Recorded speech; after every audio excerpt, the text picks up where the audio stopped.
이영재 씨 와이프 되시는 분이시죠? 네, 맞는데 누구시죠?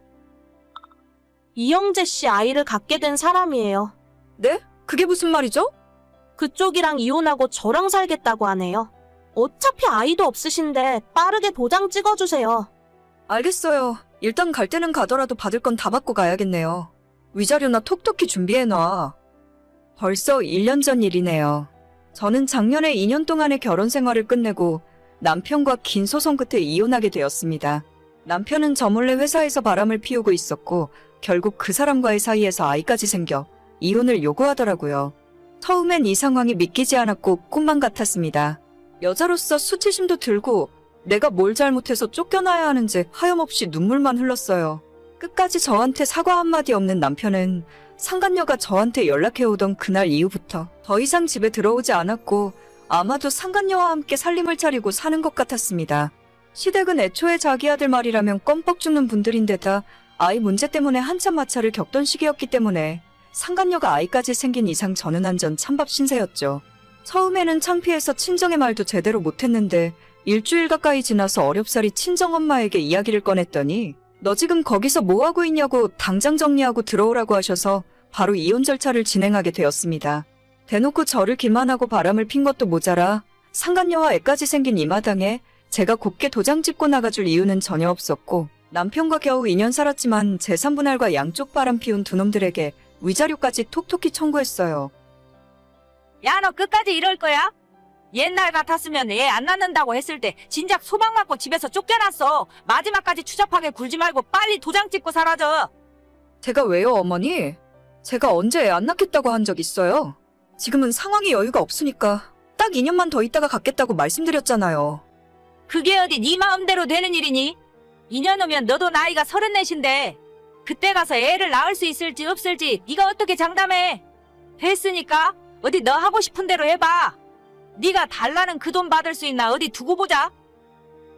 하지만 심호의 바램과는 달리 법은 당연히 제 편이었고 저와 저희 쪽 변호사가 요구했던 금액대로 다 보상을 받고 나올 수 있었어요. 남편의 상간녀는 27살에 사회생활 시작한 지 얼마 안 된 상황이었기 때문에 제가 달라고 했던 위자료 3천만 원을 준비하기 힘들었을 거예요. 나중에 듣기로는 전부 시댁에서 내줬다고 하던데 그만큼 손주가 급하긴 급한 모양이었나 봅니다.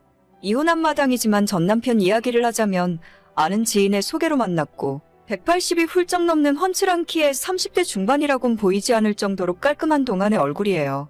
성격도 조용하고 술, 담배도 즐기지 않아서 남편으론 딱이다 생각해서 결혼까지 하게 됐었죠. 하지만 결혼하고 나니 남편의 성격이 완전 마마보이인데다가 시어머니의 괴팍한 성격은 정말이지 숨도 못 쉬게 저를 괴롭히고 압박을 하더라고요. 시모는 완전 생각 자체가 옛날 분이라서 며느리는 이 집안의 종이라고 생각하시는 분이고 시어머니 말씀은 하늘이고 저는 남편과 시댁에 납작 엎드려야 하는 사람이라고 하셨습니다. 그런 집안에서 유일한 아들로 온 식구들의 관심을 독차지하면서 자랐던 남편은 모든 주변 사람들이 자기한테 잘해주는 것을 당연하게 여기고 고마워할 줄도 모르는 사람이었죠. 결혼 생활 자체가 너무 힘들어서 포기하고 싶었지만 남편을 사랑하는 마음 하나로 2년이나 버티고 살았습니다. 참고로 그 와중에 6개월 정도는 시어머니가 교통사고를 당하셔서 허리랑 다리를 수술하시는 바람에 제가 그 병수발까지 다 들었어요. 물론 저는 전업주부도 아니었고 회사 다닐 거 다 다니면서 제 시간 쪼개서 시어머니 병원을 오가며 수발을 들었습니다. 제 결혼 생활 막판에는 왜 빨리 손자 낳아주지 않냐고 어찌나 난리를 피우던지 지금 애 낳기엔 집안 형편이 안 될 것 같아서 딱 2년만 미루겠다고 하던 사이에 남편이 밖에서 사고를 치는 바람에 일사천리로 이혼까지 가게 된 상황이었죠. 그리고 받을 거 다 받고 남편과 끝내 남남으로 갈라서게 되는 날 그 얄미운 상간녀에게 또다시 연락이 오더라고요. 어머, 죄송해요. 제가 뺏으려고 그런 건 아니었는데. 괜찮아요. 기왕 이렇게 된 거 그 집 며느리로 한번 잘 살아봐요. 저는 받을 돈 다 받고 나가니까 새 출발하면 그만이죠. 그래요. 큰돈 벌어서 좋으시겠어요. 저 같으면 쪽팔려서 돈 달라 소리도 못했을 것 같은데. 쪽팔릴 게 있나요? 돈은 받고 나가야지. 아무튼 그 집에서 며느리로 사는 게 생각만큼 쉽진 않을 거예요. 뭔가 조언이 필요하면 언제든지 물어봐요. 선배로서 이야기해줄 수 있는 건 해줄 테니까. 제 앞길은 제가 알아서 해요. 쫓겨나는 주제에 무슨 말이 그렇게 많아요. 그 못된 것이 끝까지 제 속을 긁으려고 하더라고요.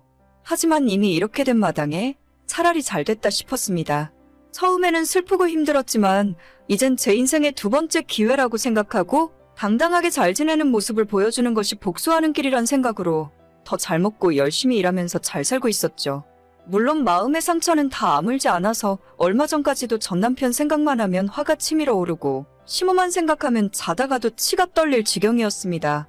그 와중에 전 남편과 아이 낳고 행복하게 가정을 꾸리고 살고 있을 상간녀를 떠올리면 진짜 너무 분하고 억울해서 미치고 팔짝 뛸 지경이었죠.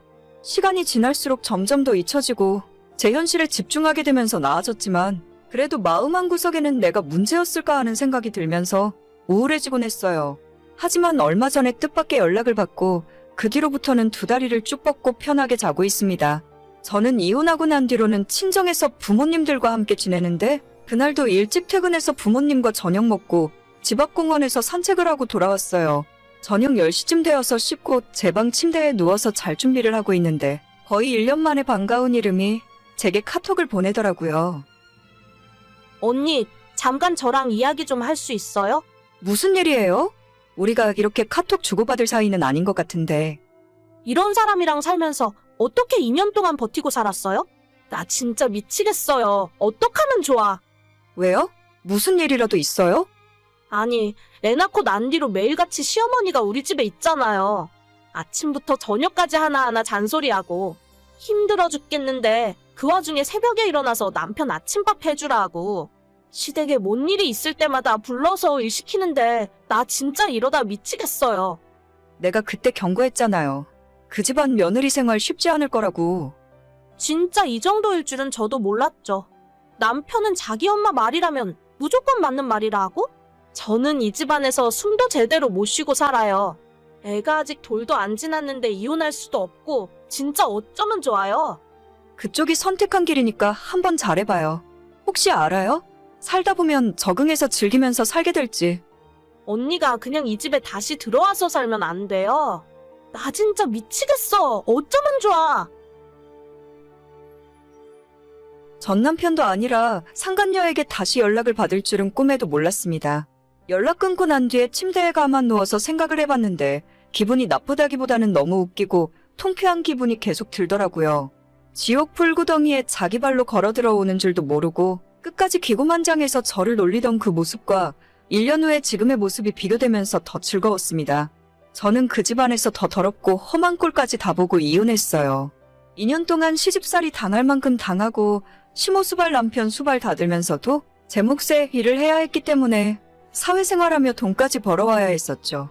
하지만 지금 그 상간녀는 결혼하고 난 뒤로는 애 낳고 집에서 살림하고 있다 하거든요. 그러면 아직 매운맛을 제대로 보기도 전이라 생각합니다. 저야 애라도 없었으니 빨리 탈출이라도 할 수 있었지. 걔는 갓난아이를 두고서 지가 어떻게 할 수 있겠어요? 가만히 생각해보니 이제는 상간녀에 대한 원망보다는 불쌍하고 측은한 마음이 더 들면서 자기가 뿌린 대로 거둔다는 말이 딱 생각나더라고요. 그쪽 시어머니 성격에 절대 가만 안 놔두고 아침부터 저녁까지 들들 볶을 텐데 애를 봐서라도 마냥 참고 살아야지 이제 와서 다른 방법이 있는 것도 아니잖아요. 남편은 제가 살아봐서 아는데 절대 시어머니 사이에서 아내 편을 들어줄 놈이 아닙니다. 오히려 자기 엄마 말이 맞다면서 더 염장을 지르는 타입이죠. 오죽했으면 이혼한 전 와이프한테 카톡까지 보냈을까 싶은 마음이지만 안타깝게도 제가 도와줄 수 있는 건 전혀 없는 것 같네요. 그때 상간녀가 아이를 갖지 않았다면 지금까지도 저는 남편이 바람피는 줄도 모르고 그 집에서 욕먹어가며 며느리 노릇하고 있지 않았을까요? 평생 비슷비슷한 놈들끼리 얼굴 붉히면서 지지고 볶고 행복하게 살았으면 좋겠어요. 저도 이제는 두 발 쭉 뻗고 사이다를 마신 기분으로 살아갈 수 있을 것 같습니다. 이젠 너무 고마운 마음뿐이고 선물처럼 얻게 된 두 번째 인생을 충실하게 살아야겠어요. 오늘의 사연은 여기까지입니다. 구독과 좋아요, 알림 설정은 정말 많은 힘이 됩니다. 다들 행복하시고 좋은 하루 되세요.